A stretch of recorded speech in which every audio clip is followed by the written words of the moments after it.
आज minority defence committee की meeting हुई। तमाम ही जिम्मेदारान मौजूद थे और साथ ही साथ एसआईटी की तरफ से और छावनी पुलिस स्टेशन में जो 2 एफआईआर के अंदर जो लोगों को मुजरिम बनाया गया, आरोपी बनाया गया, जो लोग जेल में हैं, ऐसे उनके परिवार के लोग और उनके जिम्मेदारान के साथ हमारी तफसील बातचीत हुई है। उनके साथ भी आज हमारी मीटिंग हुई। सब लोगों ने एक राय से माइनॉरिटी डिफेंस कमेटी के हर फैसले के साथ रहने का ऐलान किया है और हमको पूरा इख्तियार दिया है कि गली से लेकर मुंबई तक जो भी लड़ाई होगी वो लड़ाई आप लोग कानूनी तौर पर, जमहूरी तौर पर लड़े। ये फैसला आज मुश्तरका मीटिंग के अंदर लिया गया है। आज इसलिए हम लोगों ने मीटिंग कॉल की थी, बुलाई थी, क्योंकि मामला अब संगीन होते जा रहा है।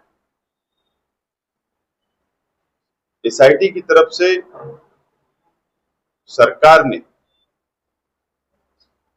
एडवोकेट हीरे जो सरकारी वकील को नॉमिनेट किया है और उनका जो आर्गुमेंट हुआ है एक बेल एप्लीकेशन पर या रिमांड पे, तो वो नेशनल सिक्योरिटी का मसला इसको बता रहे हैं और इसको इंटरनेशनल साजिश भी बता रहे हैं और इस केस को अलग रास्ते पर ले जाने की कोशिश सरकारी वकील की तरफ से एसआईटी कर रही है और इसके लिए कहीं ना कहीं जमानत के अंदर तकलीफ आ रही है, दुश्वारी आ रही है। लेकिन मामला ऐसा नहीं है, मामला बिल्कुल ऐसा नहीं है। एक भी बांग्लादेशी, एक भी रोहिंग्या अभी तक मिला नहीं है एसआईटी को और पुलिस डिपार्टमेंट को, सरकार को एक भी नहीं मिला। जो भी केसेस अभी दर्ज हुई है वो केसेस जन्म दाखिला डबल, उसके अंदर खोड़खाड़, फर्जीवाड़ा, इस तरीके से मामला है।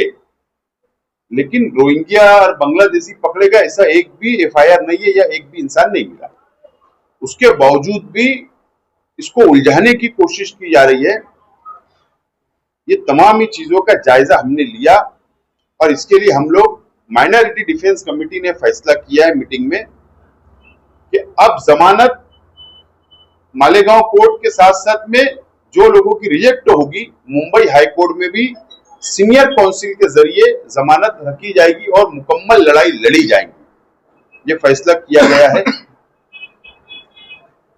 और माइनॉरिटी डिफेंस कमेटी की पहली प्रेस कॉन्फ्रेंस में हम लोगों ने एक ऐलान किया था।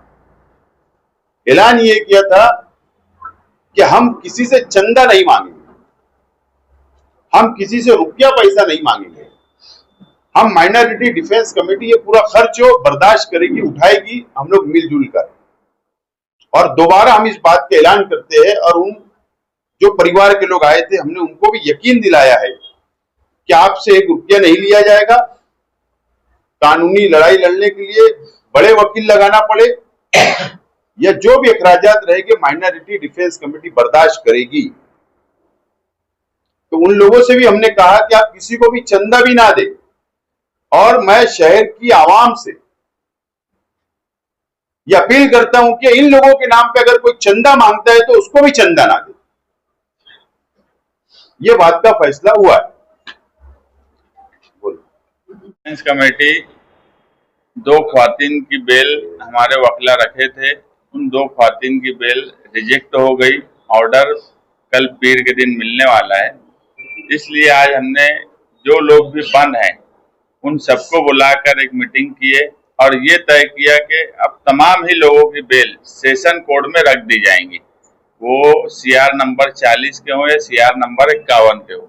तकरीबन 30 लोगों पर एफआईआर दर्ज हो चुकी, जिसमें कुछ लोग ऐसे भी हैं जो दोनों एफआईआर में हैं। तो सेशन कोर्ट में हमारी पूरी कोशिश होंगी। हमारे एडवोकेट अजीम खान है, एडवोकेट आरिफ वकील है, एडवोकेट तौसीफ है, एडवोकेट हिदायत वकील है कि हम कोशिश कर रहे हैं कि यहाँ बेल हो जाए। हालात आप सबके सामने हैं, इसीलिए सबको बुलाया गया कि अगर यहाँ नहीं हो तो हम फौरन रमजान में ही हाईकोर्ट में बेल एप्लीकेशन दाखिल कर सके। क्योंकि आने वाला वक्त अभी गर्मी की तातील का भी शुरू हो जाएगा, वो भी हमको देखना है।